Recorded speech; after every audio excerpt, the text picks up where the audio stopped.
V17 अध्याय 161 बधाई हो। ये ठीक नहीं हुआ है। रेडिएंट मून पैलेस के प्रजनन कक्ष में चंद्र महारानी आध्यात्मिक सामग्री के साथ मिश्रण तैयार कर रही थीं। अपनी प्राकृतिक हरकतों से उन्होंने हल्के बैंगनी रंग के मिश्रण की एक बोतल तैयार की। चंद्र महारानी ने अपना हाथ हिलाया और हल्के बैंगनी रंग का मिश्रण एक सुगंधित धुंध में बदल गया जिसने कमल के तालाब में एक डायमंड एपिक कमल फे को घेर लिया। इस फे ने जल्दी से हल्के बैंगनी रंग के सुगंधित धुंध को अवशोषित कर लिया और एक पल में यह डायमंड लीजेंड में विकसित हो गया। लेकिन ऐसा करते समय सुगंधित धुंध का अधिकांश भाग खत्म हो गया। जो कुछ बचा वह फैल गया और कमल के तालाब में मौजूद अन्य कमल के फूलों द्वारा अवशोषित कर लिया गया। उसी समय मेज पर रखा चंद्र महारानी का मोबाइल फोन बज उठा, जिसका उन्होंने बहुत समय से उपयोग नहीं किया था। अगर वह किसी से मिलना चाहती थी तो वह उसे बुला सकती थी। अगर कोई उससे मिलना चाहता था तो उसे देखना पड़ता था कि वह ऐसा करने के योग्य है या नहीं। चंद्र महारानी ने अपने सेल फोन में रेडियंस फेडरेशन के उन असाधारण विशेषज्ञों के अलावा ज्यादा नंबर सेव नहीं किए थे। बेशक लिन युआन जैसे अपवाद भी थे।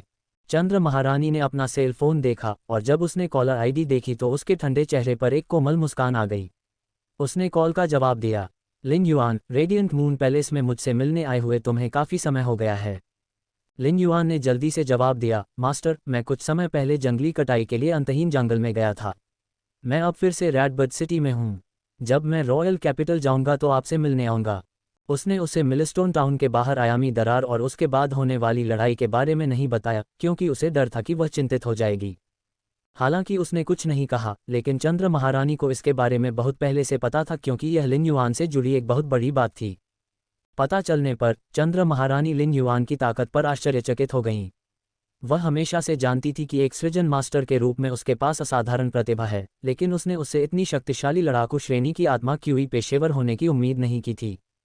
हालांकि उसे लिन युआन पर गर्व था, लेकिन वह यह महसूस करने से खुद को नहीं रोक सकी कि उसने अपने कर्तव्यों की उपेक्षा की है। चंद्र महारानी लिन युआन की सुरक्षा के बारे में चिंतित नहीं थी क्योंकि रक्तपात की मां उसकी पथरक्षक थी। ये लिन युआन को कक्षा 3 आयामी दरार से भी एक टुकड़े में दूर ले जा सकता था। चंद्र महारानी से कुछ देर बात करने के बाद लिन युआन ने उन्हें बुलाने का अपना उद्देश्य बताया। गुरुजी, मैं आपसे एक अनुरोध करना चाहता हूँ। ये सुनकर चंद्र महारानी खुशी से हंस पड़ीं। उस समय वह बहुत चिंतित थीं। जब उनका स्वतंत्र शिष्य उन पर, अपने गुरु पर भरोसा नहीं करता तो उन्हें क्या करना चाहिए। परिणामस्वरूप चंद्र महारानी, जो शायद ही कभी स्टार वेब पर जाती थीं, ने वहां भी पोस्ट खोजी, लेकिन उन्हें कोई जवाब नहीं मिला। इसके बाद उसने गुमनाम रूप से मदद के लिए एक पोस्ट डाली, लेकिन उसे जो जवाब मिला उससे वह इतनी क्रोधित हो गई कि उसने अपना फ़ोन लगभग तोड़ दिया। यदि कोल्ड मून को ये पता न चलता कि चंद्र महारानी क्रोधित हैं और उन्होंने अपनी ओर से सेल फोन को कुचलने की पहल की होती तो चंद्र महारानी ने उसे कुचल दिया होता। अब जब चंद्र महारानी ने सुना कि लिन युआन को कुछ ऐसा चाहिए जिसमें उसे उसकी मदद की आवश्यकता है, तो उसके हृदय में अपने स्वामी के रूप में उपलब्धि की भावना जागृत हुई। बताओ, तुम्हें मेरी किस काम में मदद चाहिए? चंद्र महारानी ने बहुत उदारता से कहा, क्योंकि दुनिया में ऐसा कोई काम नहीं था जो वह न कर सकती थी। बाद में लिन युआन ने उसे चूसी की स्थिति और अपने विचारों के बारे में बताया। ये सुनकर चंद्र महारानी अपना माथा थामे बिना नहीं रह सकीं। वह व्यर्थ ही खुश थी। उसके शिष्य ने उससे मदद मांगी थी इसलिए नहीं कि वह मुसीबत में था, बल्कि इसलिए कि उसकी बहन थी। फिर भी चंद्र महारानी ने बहुत गंभीरता से उत्तर दिया, लिन युआन, चिंता मत करो। मैं कोल्ड मून से यह काम करवाने के लिए कहूंगी। फ़ोन रखने के बाद लिन युआन ने स्टार वेब पर platinum divine travel black swallow का ऑर्डर दिया और उसे रॉयल कैपिटल तक ले गया। जब वे रॉयल कैपिटल लौटे तो उन्होंने सबसे पहले अपने स्टोर का स्थान निश्चित किया। इस अवधि के दौरान लियू जी ने कई स्थानों की खोज की थी और लिन युआन को प्रत्येक स्थान का विवरण भेजा था। उन्हें छांटने के बाद लिन युआन को एहसास हुआ कि 2 जगहें काफ़ी अच्छी थीं। उनमें से एक वह जगह थी जहां वह अपॉइंटमेंट के लिए गया था, लेकिन चेंगवू ने उस पर हमला कर दिया था, जबकि दूसरी जगह रॉयल कैपिटल के हलचल भरे इलाके में एक बेहतरीन जगह थी। लिन युआन को 2 स्थानों में से एक को चुनना था, एक अच्छी तरह से स्थित व्यस्त क्षेत्र जहां स्टोर खोलना आसान था या एक विशाल स्थान जहां दूरदराज के उपनगरों में सुंदर दृश्य थे। हालांकि उसे अभी भी एक को चुनने से पहले स्थानों को देखने की ज़रूरत थी। रॉयल कैपिटल में अपने स्टोर की जगह की पुष्टि करने के बाद वह अंदर एक लंबे समय तक एकांतवास में प्रवेश करेगा। सबसे पहले उसे चिमी को ट्वाइलाइट विलपावर रून के साथ मिलाना था और इसे एक काल्पनिक नस्ल में विकसित करना था। फिर वह एसिड कोरोजन क्वीन बी को रेड थॉर्न की संक्षारक गुहा में डाल देगा और उसे अंडे सेने देगा। उसके बाद वह एसिड कोरोजन क्वीन बी को गोल्ड में विकसित करेगा। अपनी ताकत के कारण लिन युआन के पास स्टार टॉवर की 100वीं मंजिल पर चढ़ने और सेलेस्टियल सीढ़ी तक चढ़ने की संभावना थी। यदि वह सेलेस्टियल स्टेयरवे में लड़ता और अपना रैंक बढ़ाता तो संभवतः उसे रेडियंस एलायंस के युवा शिखर विशेषज्ञों के साथ मुकाबला मिल जाता। लिन युआन ने हमेशा लियू जी की कीट रानी को परमानंद की शुद्ध भूमि में रखा था। इन कुछ महीनों में कीट रानी, जो आसन खतरे में थी, कमोबेश ठीक हो गई थी। जब तक वह इसे ठीक करने में कुछ दिन लगाता, ये पूरी तरह से ठीक हो सकती थी। उस समय लियू जी की झुंड के दिल की ताकत को बहाल कर सकता था, जो कि रेडियंस 100 सीक्वेंस में सीक्वेंस #39 पर था। लियू जी, जो लिन युआन को रॉयल कैपिटल में अपने स्टो के लिए स्थान खोजने में मदद कर रहे थे, वहां टकराव की स्थिति में खड़े थे। लियू जी, तुम बदतर होते जा रहे हो। तुम रेडियंस 100 सीक्वेंस के सदस्य हुआ करते थे, फिर भी तुम वास्तव में क्लास 2 क्रिएशन मास्टर के अनुचर के रूप में काम कर रहे हो। आड़ू के फूल जैसी आंखों वाला एक आदमी एक लियू जी पर चिल्लाया। उसके स्वर में अवर्णनीय क्रोध का आवेश था। लेकिन इससे पहले कि वह अपनी बात पूरी कर पाता, बगल से एक मोटी आवाज आई, जिसने आड़ू जैसी आंखों वाले आदमी को आगे बोलने से रोक दिया। मोटी आवाज वाला आदमी लियू जी की ओर मुड़ा और बोला, लियू जी, बाय हाउ का स्वभाव ऐसा ही है। जब उसे पता चला कि तुम घायल हो गए हो, तो उसने तुम्हें पूरी दुनिया में ढूंढा, लेकिन तुम बिना कुछ कहे गायब हो गए। बाय हाउ ने नाक भान सिकुड़ी और लियू जी से दूर हो गया। लियू जी को उम्मीद नहीं थी कि वह अपने पूर्व साथियों से मिलेंगे। लियू जी के घायल होने से पहले लियू जी, बाय हाउ और वांग फैन हमेशा प्रशिक्षण और मिशन के लिए बाहर जाते थे। हालांकि जब लियू जी घायल हो गए और उन्हें पता चला कि वह ठीक नहीं हो सकते, तो उन्होंने निराश होकर रॉयल कैपिटल छोड़ दिया। उन्होंने हॉट ऑफ इंसेक्ट स्वॉर्म की अपनी पहचान को अलविदा कह दिया था, जो रेडियंस 100 सीक्वेंस में पूर्व सीक्वेंस #39 था, और एक साधारण हताश साहसी व्यक्ति बन गए थे। बाय हाउ के शब्दों को सुनकर लियू जी, जो हमेशा अच्छे स्वभाव के थे, ने भौहें सिकोड़ते हुए धीमी आवाज में जवाब दिया, मैं उनके लिए इसलिए काम नहीं करता क्योंकि वह एक निश्चित वर्ग या उनकी ताकत के क्रिएशन मास्टर हैं। उसने अपना सिर नीचे झुकाकर अपनी छाती पर लगे क्लास 2 क्रिएशन मास्टर के प्रतीक को देखा और महसूस किया कि वह विशेष रूप से गर्म था। 2 महीने पहले एक युवक ने उसे एक नई जिंदगी की उम्मीद दी थी, जबकि वह हताश और निराश था, जिससे उसे एक बार फिर अपना मूल्य, अपना सपना, अपनी दृढ़ता और अपने जीवन का अर्थ खोजने का मौका मिला।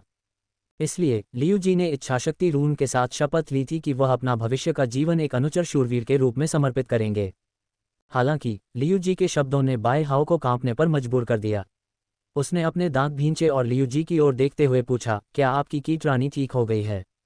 जब लियू जी ने अपना सिर हिलाया, तो बाय हाउ ने ताली बजाई। बधाई हो, ये ठीक नहीं हुआ है।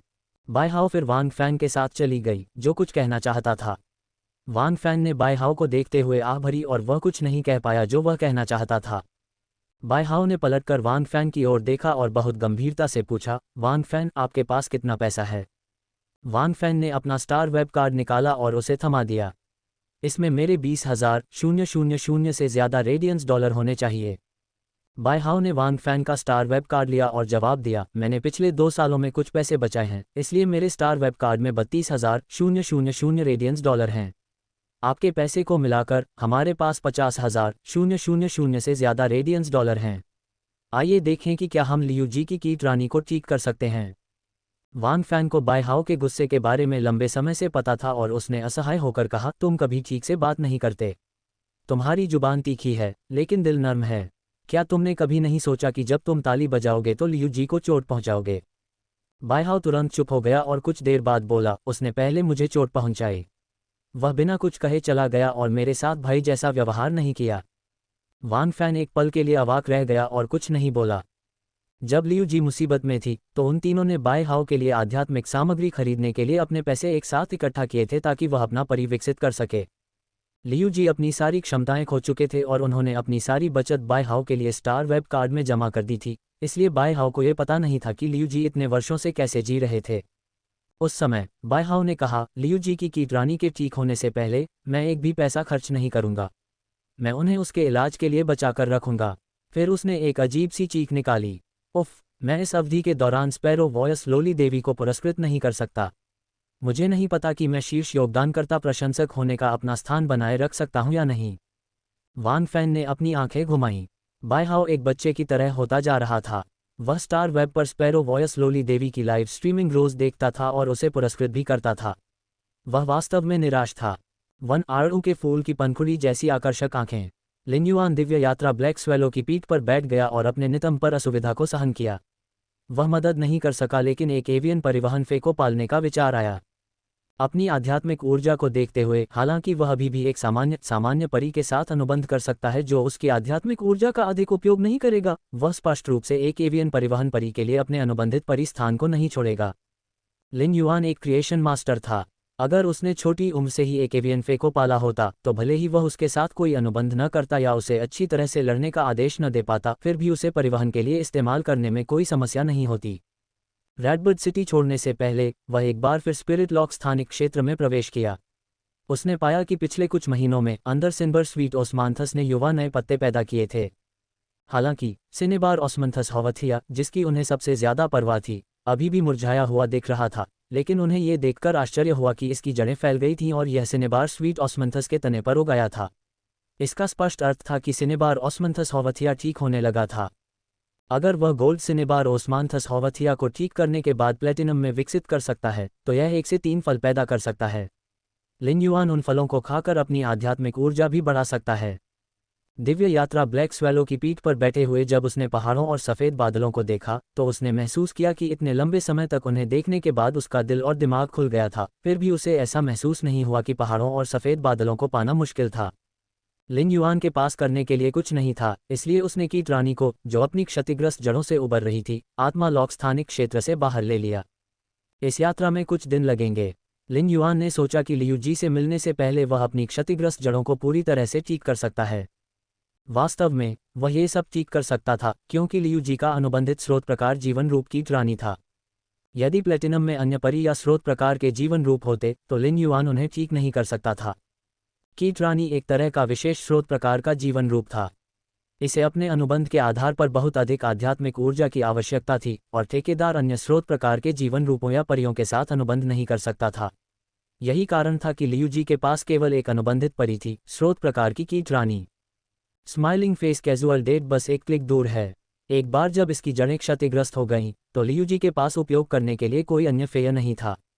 यदि अन्य स्पिरिट क्यूई पेशेवरों के पास क्षतिग्रस्त जड़ों वाले फे हैं और उन्हें ठीक नहीं किया जा सकता है तो वे अन्य फे का पोषण कर सकते हैं। हालांकि फे का उपयोग न करने पर किसी की प्रतिभा पर बहुत बुरा असर पड़ता है, लेकिन ठेकेदार को निराश नहीं होना पड़ता। दूसरी ओर इसने कीट रानी की शक्ति को भी दर्शाया। लियू जी ने बहुत पहले ही विलपावर रून को समझ लिया था, लेकिन उनकी कीट रानी एपिक पर अटकी हुई थी, लीजेंड में अपग्रेड करने में असमर्थ थी। इसलिए विलपावर रून के साथ भी लियू जी अभी भी इसे एक काल्पनिक नस्ल में विकसित नहीं कर सके। फिर भी कीट रानी को अपना एकमात्र परी होने के बावजूद उसे रेडियंस 100 सीक्वेंस में अभी भी सीक्वेंस #39 का स्थान दिया गया था। कीट रानी की जड़ें क्षतिग्रस्त होने से पहले लियू जी ने इसकी गुणवत्ता सुधारने के लिए हर जगह क्रिएशन मास्टर्स के पास जाकर बहुत सारे संसाधन खर्च किए थे। हालांकि कोई भी क्रिएशन मास्टर अपने फे को महाकाव्य से किंवदंती में अपग्रेड नहीं कर सका। ऐसा इसलिए था क्योंकि आध्यात्मिक अवयवों से बने सभी स्पिरिट तरल पदार्थ कीट रानी के लिए शुद्ध स्पिरिट क्यूई जितने मददगार नहीं थे। कीट रानी एक प्रकार का जीवन रूप था जिसके लिए अत्यंत उच्च शुद्ध आत्मा क्यूई की आवश्यकता थी। अत्यंत शुद्ध आत्मा क्यूई वातावरण में भले ही वह मृत्यु के कगार पर हो, वह अत्यधिक शुद्ध आत्मा क्यूई को अवशोषित कर सकती थी और अपने शरीर में शक्तिशाली स्वमरम्मत कार्य को सक्रिय कर सकती थी ताकि उसकी क्षतिग्रस्त जड़ों को बहाल किया जा सके या उसकी गुणवत्ता को भी बढ़ाया जा सके। शुद्ध आत्मा क्यूई के बिना चाहे क्रिएशन मास्टर्स द्वारा बनाए गए स्पिरिट फ्लूइड कितने भी शक्तिशाली क्यों न हो, यह ऐसा नहीं कर सकता था।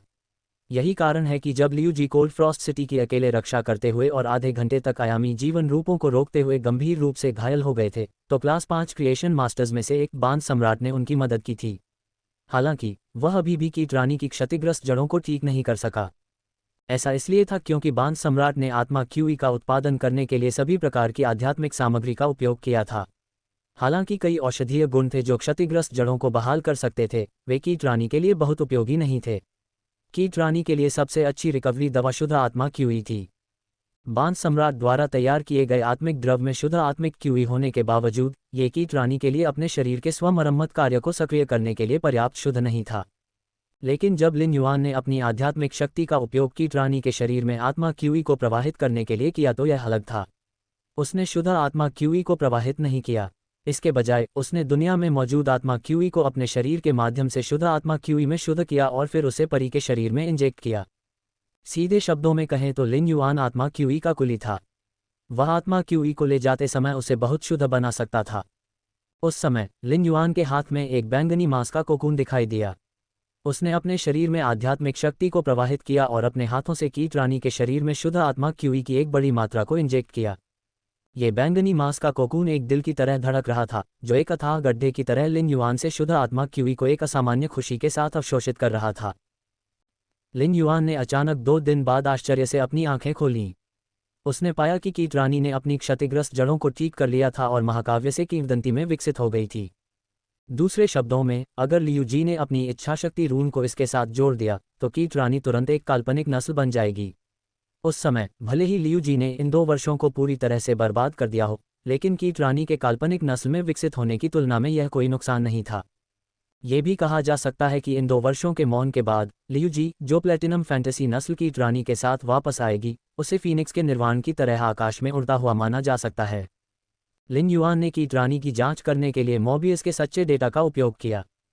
फे नाम कीट रानी, फी प्रजाति बॉम्बाइजिडे रानी कीट, फे ग्रेड प्लेटिनम 4/10, फे टाइप स्रोत आध्यात्मिक, फे क्वालिटी किंवदंती, क्षमताएं संगीन भरिंग। इन छोटे भरिंगों के पास काला कवच और ब्लेड की तरह तीखे 6 पैर होते हैं। शील्ड लेडीबग्स, बड़े लेडीबग्स के पास मोटा कवच होता है। उनके कठोर खोल शारीरिक और ऊर्जा क्षति का प्रतिरोध कर सकते हैं। प्लाज्मा कैटरपिलर, मध्यम आकार के कैटरपिलर के शरीर में प्लाज्मा की भारी मात्रा होती है जो पक्षाघात और उच्च विद्युत झटका क्षति का कारण बन सकती है। बिजली इकट्ठा करने वाले पतंगे, छोटे पतंगे बहुत जल्दी बिजली इकट्ठा कर सकते हैं। उनमें से बड़ी संख्या में एक सुपर मजबूत बिजली तोप इकट्ठा कर सकते हैं। विशिष्ट कौशल, विस्फोट रिकवरी। कीट रानी अपने द्वारा उत्पादित कीटों को विस्फोटित करने और उनके शरीर में निहित कुछ ऊर्जा को पुनः प्राप्त करने का विकल्प चुन सकती है। लिन युआन को अंततः समझ में आ गया कि क्यों लियू जी के पास केवल 2 साल पहले ही प्लेटिनम कीट रानी थी। लियू जी को रेडियंस 100 सीक्वेंस में अनुक्रम #39 के रूप में स्थान दिया गया था और उन्हें कीट जुनका हृदय के रूप में जाना जाता था। कीट रानी के पास क्षमताएं प्राप्त करने का एक बहुत ही खास तरीका था। अन्य फे और स्रोत प्रकार के जीवन रूपों के विपरीत, जो ग्रेड में प्रगति करने पर एक संगत क्षमता प्राप्त करेंगे, कीट रानी अपनी क्षमताएं तब प्राप्त करेगी जब वह अगले ग्रेड में आगे बढ़ेगी और कीट प्रजाति फे को खाएगी। कीट प्रजाति फे का आनुवंशिक मॉडल कीट रानी के शरीर में उकेरा जाएगा। कीट रानी फिर आनुवंशिक मॉडल को अवशोषित करेगी और अपनी क्षमता बनाएगी। लड़ाई के दौरान कीट रानी अपने शरीर की ऊर्जा का उपयोग आनुवंशिक मॉडल को तेजी से पुनरुत्पादित करने के लिए कर सकती थी, जिससे कीट प्रजाति का स्वयं ही उत्पादन हो जाता था। लियू जी की गोल्ड कीट रानी की क्षमताओं को लें: bayonet beetle, plasma caterpillar, lighting gathering moth और शील्ड लेडीबग। इन 4 कीट प्रजातियों के आनुवंशिक मॉडल सभी कीट रानी के शरीर में अंतर्निहित थे। लिन युआन देख सकता था कि लियू जी ने कीट रानी के पालन पोषण में बहुत अधिक प्रयास किया था, विशेष रूप से क्षमताओं के संयोजन और विकल्पों के संदर्भ में। कीट रानी की क्षमता संयोजन के लिए प्रत्येक कीट प्रजाति फे को चुनते समय लियू जी ने उन कीट प्रजातियों के फे को नहीं चुना जिनकी व्यक्तिगत शक्ति बहुत ज्यादा थी। इसके बजाय उन्होंने उन लोगों को चुना जिनके आनुवंशिक मॉडल को दोहराना आसान था। साथ ही सरल आनुवंशिक मॉडल वाले कीट प्रजातियों के फे की संख्या बढ़ने पर उनकी शक्ति में गुणात्मक परिवर्तन होगा। उदाहरण के लिए बायोनेट बीटल को ही लें। कीट रानी अपने सरल आनुवंशिक मॉडल के कारण उनमें से 100 को जल्दी से पैदा करने में सक्षम थी।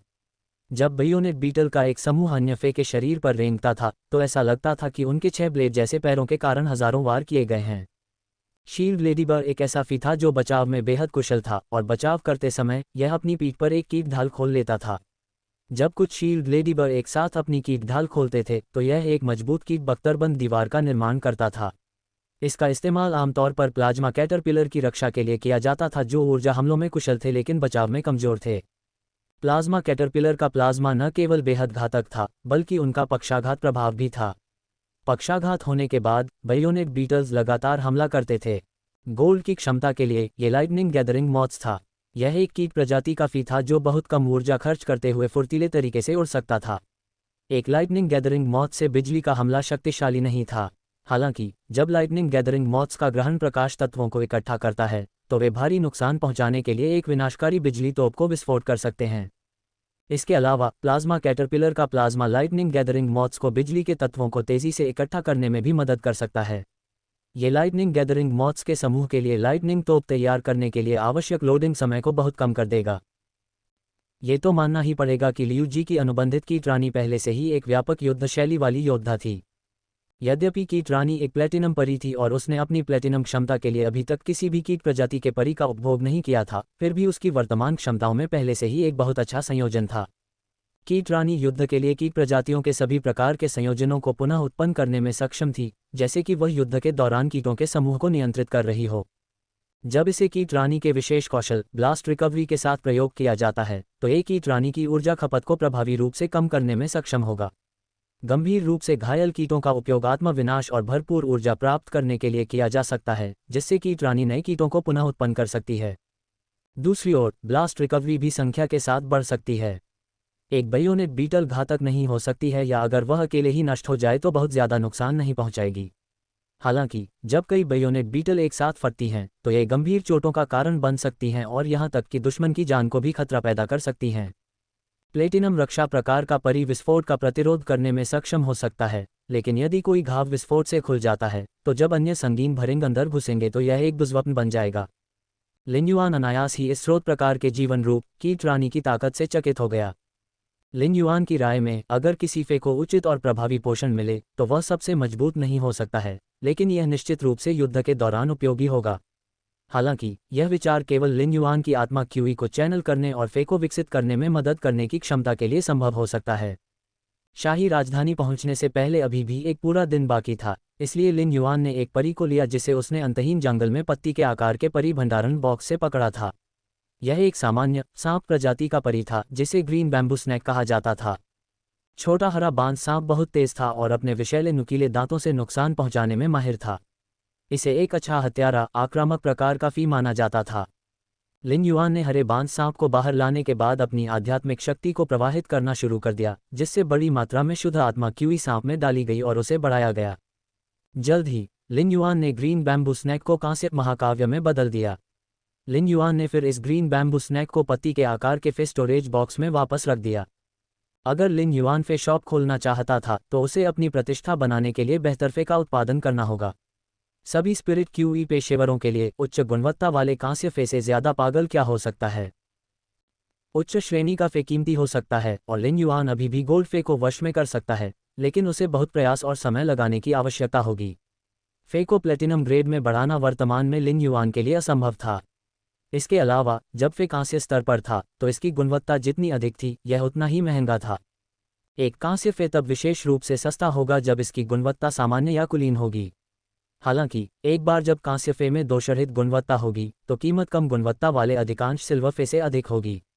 ऐसा इसलिए था क्योंकि उच्च गुणवत्ता वाले कांस्य फे के भविष्य में लीजेंड गुणवत्ता में वृद्धि होने की अधिक संभावना होगी। उन्हें तब तक एक काल्पनिक नस्ल प्राप्त करने के लिए फे के साथ एक विलपावर रून को जोड़ना होगा। कांस्य महाकाव्य फे पहले से ही बाजार में कांस्य फे की उच्चतम गुणवत्ता थी। जब भी कोई कांस्य महाकाव्य फे दुर्लभ जीवन रूप मंडप में दिखाई देता तो उसे खगोलीय मूल्य पर नीलाम कर दिया जाता। जब कोई स्पिरिट क्यूई पेशेवर किसी फे के साथ अनुबंध करता है तो वे हमेशा कुछ आध्यात्मिक ऊर्जा सुरक्षित रखते हैं और फे अनुबंध पर सारी आध्यात्मिक ऊर्जा का उपयोग नहीं करते हैं। इसका एक कारण फे को पोषित करने के लिए बड़ी संख्या में संसाधनों की आवश्यकता थी। केवल कुछ ही व्यक्ति संसाधनों का खर्च वहन करने में सक्षम थे, भले ही वे प्रतिष्ठित परिवारों से हों। 5 फे में संसाधन डालने के बजाय एक मुख्य फे और 2 पूरक फे को पोषित करने के लिए संसाधन क्यों नहीं जुटाए जाते। साथ ही आरक्षित आध्यात्मिक ऊर्जा का उपयोग इच्छाशक्ति रून को समझने के बाद किया जाएगा। कई स्पिरिट क्यूई पेशेवर किसी अन्य निम्न श्रेणी के फे के साथ अनुबंध बनाना और उन्हें शुरू से ही पोषित करना पसंद करेंगे, क्योंकि जितनी जल्दी एक निम्न श्रेणी का फे फैंटेसी नस्ल बन जाता है उसकी क्षमता उतनी ही अधिक होगी। इसलिए जो लोग इन निम्न श्रेणी और उच्च गुणवत्ता वाले फे के लिए प्रयास करते थे वे ज़्यादातर विशेषज्ञ थे जो विलपावर रून्स को समझते थे, लेकिन उनके पास उच्च गुणवत्ता और निम्न श्रेणी के फे नहीं थे। या कुछ प्रतिष्ठित परिवार के एक असाधारण जूनियर के लिए निम्न श्रेणी और उच्च गुणवत्ता वाले फे तैयार करना चाहते थे जिससे जूनियर को ज़्यादा बढ़त मिल सके। इस प्रकार जब भी कोई कांस्य महाकाव्य फे दिखाई देता है तो यह बहुत सारे विवादों को आकर्षित करता है। यदि लिन एक कांस्य लीजेंड फे को जारी करता है तो पूरा रेडियंस फेडरेशन चौंक सकता है और प्रमुख गुटों के बीच तीव्र प्रतिस्पर्धा हो सकती है। लिन किसी भी कांस्य लीजेंड फे को रिलीज करने की योजना नहीं बना रहा था, कम से कम अभी तक तो नहीं। कांस्य फे को लीजेंड क्वालिटी में अपग्रेड करने के लिए कम से कम 5 दिन लगेंगे। अभी के लिए लिन को लगा कि उसके लिए सबसे महत्वपूर्ण बात यह है कि वह अपनी स्पिरिट क्यूई प्रोफेशनल रैंक बढ़ाए। केवल अपनी आत्मा क्यूई पेशेवर रैंक को बढ़ाकर ही वह मजबूत फेस को बढ़ाने में सक्षम होगा और उसकी ताकत में भी सुधार होगा। लिन ने ग्रीन बैम्बू स्नैक को बढ़ाने के बाद अन्य फे को नहीं बढ़ाया। उसने दिव्य यात्रा ब्लैक स्वेलो की पीठ पर आराम करने के लिए अपनी आंखें बंद कर लीं। जब लिन युआन जागा तो दोपहर हो चुकी थी और दिव्य यात्रा ब्लैक स्वेलो अभी अभी शाही राजधानी में पहुंचा था। दिव्य यात्रा ब्लैक स्वेलो से उतरने के बाद लिन युआन को लगा कि उसका आधा नितंब सुन्न हो गया है। उसने पहले लियू जी को फ़ोन किया और दोपहर में मिलने का समय तय किया। इसके बाद वह लीनिंग मून माउंटेन गया और रेडियंट मून पैलेस की ओर चल पड़ा। दीप्तिमान चंद्र महल के प्रवेश द्वार पर लिन युआन ने चांदी के वस्त्र पहने रहस्यमय चंद्रमा को देखा। Mistake moon radiant moon palace के प्रवेश द्वार पर सिल्वर स्टैमिंग गोल्ड लस्टर कैसिया के गिरे हुए पत्तों को समेट रहा था। लिन युआन उसके पास गया और बोला, वरिष्ठ मिस्टिक मून, बहुत समय हो गया है। मिस्टिक मून पहले तो लिन युआन को देखकर बहुत खुश हुए, लेकिन लिन युआन के अभिवादन से चौंक गए। मिस्टिक मून ने तुरंत एक कदम आगे बढ़ाया और सिर झुकाया।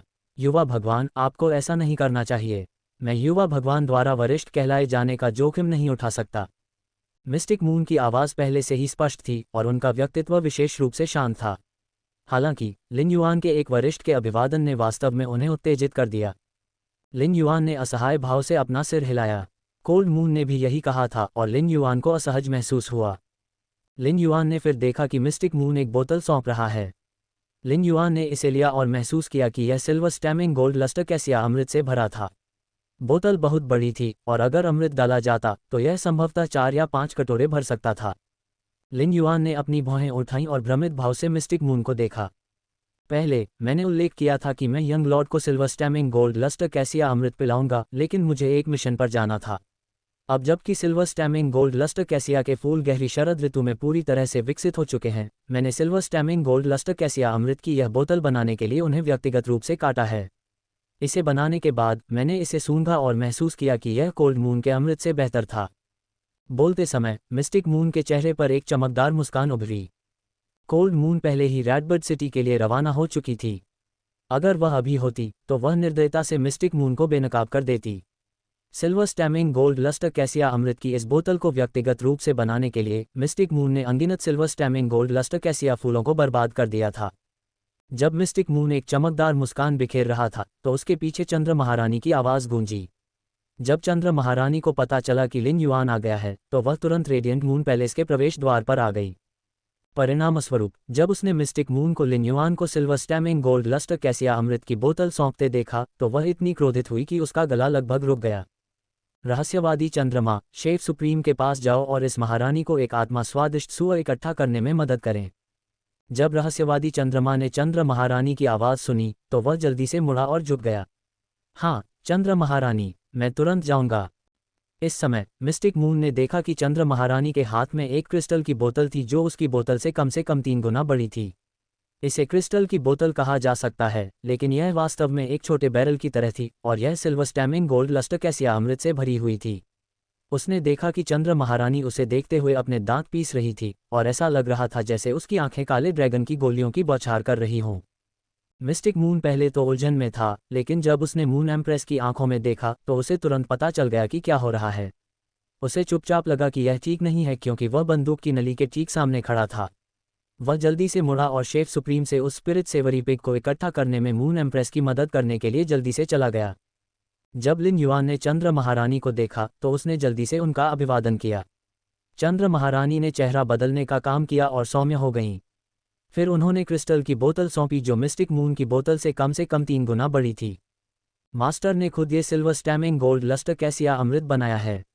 मैंने इसमें बहुत सारा लोट्स हॉट ड्यू मिलाया है और यह मिस्टिक मून के अमृत से कहीं बेहतर है। चंद्र महारानी ने पहले ही अपने दिल में रहस्यवादी चंद्रमा के लिए एक सजा दर्ज कर ली थी। मेरे शिष्य ने आधे महीने से रेडियंट मून पैलेस का दौरा नहीं किया है और आप वास्तव में मेरे सामने इस महारानी के शिष्य को कुछ देने की हिम्मत करते हैं। इसके अलावा आपने वास्तव में उसी प्रकार का उपहार दिया। क्या आप इस महारानी को मौत के घाट उतारने की कोशिश कर रहे हैं? क्या आप इस महारानी को मेरे शिष्य के सामने अपना अच्छा पक्ष दिखाने का मौका दे सकते हैं? लिन युआन ने अपने गुरु द्वारा दी गई सिल्वर स्टैमिंग गोल्ड लस्टर कैसिया अमृत की बोतल को अस्वीकार नहीं किया। ऐसा इसलिए नहीं था क्योंकि लिन युआन चंद्र महारानी पर भरोसा करना चाहता था, बल्कि उसने पहले ही चंद्र महारानी को अपना रक्त संबंधी मान लिया था। किसी बड़े व्यक्ति से मिले उपहार को अस्वीकार नहीं करना चाहिए। ये सम्मान और पितृभक्ति का प्रतीक था। हालांकि यह अज्ञात था कि इतना सारा अमृत बनाने के लिए कितने सिल्वर स्टैमिंग गोल्ड लस्टर कैसिया फूलों का इस्तेमाल किया गया था। जब लिन युआन ने रेडियंट मून पैलेस के प्रवेश द्वार पर 2 सिल्वर स्टैमिंग गोल्ड लस्टर कैसिया को देखा तो उसने देखा कि उनमें से एक में कोई और फूल नहीं था, जबकि दूसरे में भी बहुत सारे फूल नहीं बचे थे। फूलों की केवल एक पतली परत बची थी जो अभी भी शाखाओं पर थी। लिन युआन और चंद्र महारानी रेडियंट चंद्र महल के आंतरिक महल में एक प्रश्नोत्तर सत्र आयोजित करने के लिए पहुंचे, जो उन्होंने लंबे समय से नहीं किया था। लिन युआन ने इस अवधि के दौरान वह सब कुछ पूछा जो उसे समझ में नहीं आया था, जबकि चंद्र महारानी ने सभी सवालों के जवाब दिए। चंद्र महारानी के उत्तर बहुत संक्षिप्त थे और यह इतना स्पष्ट था कि लिन युआन शीघ्र ज्ञान प्राप्त करने में सक्षम था। साथ ही चंद्र महारानी ने जांच पद्धति में लिन युआन को कुछ नया ज्ञान भी प्रदान किया था। इस बार प्रश्न और उत्तर सत्र बहुत लंबा चला, जिससे लिन युआन को ज्ञान का एक बड़ा इनपुट प्राप्त करने का मौका मिला। इस सत्र के दौरान चंद्र महारानी भी लिन युआन के सुधार को महसूस करने में सक्षम थीं। प्रश्न समाप्त होने के बाद चंद्र महारानी ने लिन युआन को एक कप फूलों की चाय पिलाई और पूछा, क्या आप अगले कुछ समय तक शाही राजधानी में विकास कार्य करने जा रहे हैं? लिन युआन ने सिर हिलाया। मैं रॉयल कैपिटल में एक दुकान खोलना चाहता हूं और क्रिएशन मास्टर के रूप में अपनी क्षमता बढ़ाना चाहता हूं। साथ ही मैं रेडियंस 100 सीक्वेंस के लिए प्रतिस्पर्धा करने की तैयारी करूंगा। लिन युआन की प्रतिक्रिया सुनने के बाद चंद्र महारानी ने एक उज्ज्वल मुस्कान प्रकट की, क्योंकि वह बहुत खुश थी कि लिन युआन शाही राजधानी में रहने जा रहा था। ऐसा इसलिए था क्योंकि लिन युआन मिलस्टोन टाउन या रेडबर्ड सिटी जैसी जगहों पर नहीं जा रहा था, न ही आधे महीने के लिए रेडियंट मून पैलेस का दौरा कर रहा था। वर्तमान में वह एक गुरु होने के साथ साथ एक वरिष्ठ भी थी। उसे आखिरकार समझ में आ गया कि क्यों बांस सम्राट और शेफ सुप्रीम अपने शिष्यों का जिक्र करते समय हमेशा भावनाओं से भर जाते थे। अब चंद्र महारानी के लिए भी यही स्थिति थी, क्योंकि वह पहले की तुलना में अब बहुत अधिक मुस्कुरा रही थी। वह अपने शिष्य को बढ़ते हुए देखकर गर्वित और खुश भी थी। चूंकि आप एक दुकान खोलना चाहते हैं तो आपके पास कोई सहायक क्यों नहीं होगा? बाद में रेडियंट मून पैलेस से एक आत्मा परिचारिका को अपना सहायक चुनें। वह दुकान में पोषित पौधों की देखभाल करने में भी आपकी मदद कर सकती है। रेडियंट मून पैलेस में कौन से आत्मा परिचारक क्रिएशन मास्टर्स में से एक विलक्षण व्यक्ति नहीं थे? उनमें से ज़्यादातर इतने युवा थे और उनमें पहले से ही क्लास 1 क्रिएशन मास्टर की क्षमता थी। कुछ ज़्यादा प्रतिभाशाली लोग तो क्लास 2 क्रिएशन मास्टर्स भी थे। ऐसे विलक्षण लोगों के लिए पौधों की देखभाल करना क्या प्रतिभा की बर्बादी नहीं होगी? रेडियंट मून पैलेस में कोई भी आत्मा परिचारक रॉयल कैपिटल में एक दुकान खोल सकता है और कुछ वर्षों के विकास के बाद उनकी दुकान की प्रतिष्ठा निश्चित रूप से बहुत अच्छी होगी। हालांकि अगर कोई आत्मा परिचारक दुकान की देखभाल कर रहा हो तो यह निश्चित रूप से लिन युआन को बहुत परेशानी से बचाएगा। चंद्र महारानी ने चाय बना रहे कैचा से कहा, सभी आत्मा सेवकों को मुख्य महल में इकट्ठा होने के लिए कहो। लिन युआन को अपना सहायक चुनने दो। कैचा ने तुरंत जवाब दिया और चंद्र महारानी द्वारा दिए गए कार्य को पूरा किया। हल्के पीले रंग के वस्त्र पहने 10 से अधिक आत्मा सेवक कुछ ही देर में मुख्य महल में खड़े थे। प्रत्येक आत्मा सेवक के मन में एक तरह की अवर्णनीय उम्मीद थी। जब उन्होंने कैचा से यह खबर सुनी तो सभी आत्मा सेवकों ने चाहा कि वे लिन युआन के सहायक बन सकें। लिन युआन चंद्र महारानी का शिष्य था और ये देखते हुए कि लिन युआन कितने समय से रेडियंट मून पैलेस में रह रहा था और चंद्र महारानी ने उसके साथ कैसा व्यवहार किया, ये स्पष्ट था कि चंद्र महारानी अपने शिष्य के साथ बहुत महत्व रखती थीं। यहाँ तक कि 2 चंद्रदूत कोल्ड मून और मिस्टिक मून भी लिन युआन का सम्मानपूर्वक यंग लॉर्ड के रूप में अभिवादन करते थे। जिस क्षण लिन युआन चंद्र महारानी का शिष्य बना, वह पहले से ही रेडियंट मून पैलेस की दूसरी कुर्सी पर मजबूती से बैठा हुआ था। अगर वे लिन युआन के सहायक बन सकते हैं तो उनकी स्थिति पूरी तरह से अलग होगी और शायद चाय परिचारिका बहनों से भी ऊपर होगी। वास्तव में उनकी स्थिति कोल्ड मून और मिस्टिक मून के बराबर भी हो सकती है। ये सभी आत्मा परिचारिकाएं युवा महिलाएं थीं और यह स्पष्ट था कि उनमें से अधिकांश ने आने से पहले कुछ उत्तम श्रृंगार करने का प्रयास किया था। वेन्यू के हाथ में एक छोटी एम्बर बोतल थी, लेकिन वह पहले से ही खाली थी। अचानक वेन्यू ने एक आवाज़ सुनी जिसने उसे उदास कर दिया। तुम तो बीमार हो, फिर आगे क्यों खड़े हो? जल्दी से पीछे खड़े हो जाओ। वेन्यू ने अपना सिर उठाया और देखा कि यह कोई और नहीं बल्कि जिनक्वी ही था जो उससे बात कर रहा था। मैं पिछले साल की रैंकिंग परीक्षा के अनुसार ही अपनी जगह पर खड़ा हूँ। क्या कोई समस्या है? जिनक्वी ने तुरंत जवाब में व्यंग्य किया। 1 महीने बाद इस साल की स्पिरिट अटेंडेंट रैंकिंग परीक्षा होगी। एक बीमार व्यक्ति के रूप में आप निश्चित रूप से असफल होंगे। आपके पास अभी भी सबसे आगे खड़े होने का चेहरा क्यों है? सिल्वर स्टैमिंग गोल्ड लस्टर कैसिया अमृत पीने के बाद वेन्यू की जड़ें पहले से ही ठीक हो चुकी थीं और उसकी मूल प्रतिभा पहले से ही बहाल हो चुकी थी। वास्तव में सिल्वर स्टैमिंग गोल्ड लस्टर कैसिया अमृत की बूंद ने वास्तव में वेन्यू की योग्यता को और बेहतर बनाने का मौका दिया था। हालांकि वेन्यू ने इन लड़कियों में से किसी को भी नहीं बताया था जिन्हें वह पहले बहनों की तरह मानती थी। इस पीड़ा के दौर में वेन्यू समझ गई थी कि ये लोग उसके दोस्त भी नहीं थे और उसके लिए किसी भी तरह की भावनाएं निवेश करना उचित नहीं था। वेन्यू हमेशा उदासीन रहती थी और प्रतिस्पर्धा नहीं करना चाहती थी, इसलिए वह बस पीछे खड़ी रहती थी। हालांकि वेन्यू को लगा कि उसके हाथ में छोटी एम्बर बोतल वास्तव में उबल रही थी। यू उस छोटी सी एम्बर बोतल को कसकर पकड़े हुए थी और उसके मन में अकथनीय कृतज्ञता थी। वह जानती थी कि बोतल में मौजूद सिल्वर स्टैमिंग गोल्ड लस्टर कैसिया अमृत की उस छोटी सी बूंद ने ही उसकी किस्मत पूरी तरह से बदल दी थी। लिन युआन द्वारा दी गई अमृत की बूंद के बिना वेन्यू जानती थी कि उसे स्पिरिट अटेंडेंट की रैंकिंग परीक्षा के दौरान बाहर होना तय था और उसे स्पिरिट अटेंडेंट के रूप में अपना पद छोड़ना होगा। लेकिन लिन युआन की अमृत की बूंद के साथ वह कम से कम स्पिरिट अटेंडेंट के रूप में अपना पद बनाए रखने में सक्षम थी। वह शीर्ष स्थान पर तो नहीं पहुंच पाएगी, लेकिन यदि वह सबसे नीचे भी रही तो जब तक वह रेडिएंट मून पैलेस में एक आत्मा परिचारिका के रूप में रह सकती है तब तक वह रैंकिंग में ऊपर चढ़ने में सक्षम होगी। इसके अलावा सिल्वर स्टैमिंग गोल्ड लस्टर कैसिया अमृत की इस बूंद ने वास्तव में उसके संविधान में काफ़ी सुधार किया था। सभी आत्मा परिचारिकाओं में समान प्रतिभाएं थीं, लेकिन वेन्यू की शक्ति में सुधार उसकी क्षतिग्रस्त जड़ों के कारण प्रभावित हुआ था। अब जब उसकी योग्यता बेहतर थी तो वह कुछ ही समय में अन्य आत्मा परिचारिकाओं की प्रगति के साथ तालमेल बिठाने में सक्षम होगी। जब वेन्यू पीछे की ओर जा रही थी तो उसने जिन क्यू पर एक नज़र डाली और महसूस किया कि वह मुस्कुरा रही थी। इस प्रकार उसने प्रवेश द्वार की ओर देखा जो आंतरिक महल से जुड़ा था। उसका चेहरा खिल रहा था और उसकी आंखें अवर्णनीय उम्मीदों से भरी हुई थीं। वेन्यू आह भरने से खुद को रोक नहीं सका। जब से जिनकी को पता चला था कि चंद्र महारानी ने एक शिष्य को स्वीकार किया है जो लगभग उसकी ही उम्र का है, तब से वह अनुचित विचारों से भर गई थी। वेन्यू ने उसे याद दिलाया था, लेकिन बदले में वेन्यू को जिनकी का गुस्सा मिला था। वेन्यू को इस बात की परवाह नहीं थी कि अन्य आत्मा परिचारिकाओं को चुना जाएगा या नहीं, लेकिन जिनक्यू को निश्चित रूप से नहीं चुना जाएगा, भले ही वह आत्मा परिचारिकाओं में नंबर 2 थी, क्योंकि उस रात उनकी बातचीत शरद ऋतु की हवा द्वारा लिन युआन के कानों तक पहुंच गई थी। जैसे ही वेन्यू सभी आत्मिक सेवकों के पीछे चली गई, जिनक्वी ने अचानक उसके सामने खड़ी आत्मिक सेवक से कहा, पैन्यू, तुम्हारे सिर पर मुरझाया हुआ फूल क्यों है? पैन्यू नामक आत्मा परिचारिका ने जल्दी से अपने सिर पर लगे लाल फूल को हटाया और उसे देखा। ये भले ही मुरझाया हुआ ना हो, लेकिन ये काफ़ी नीरस था।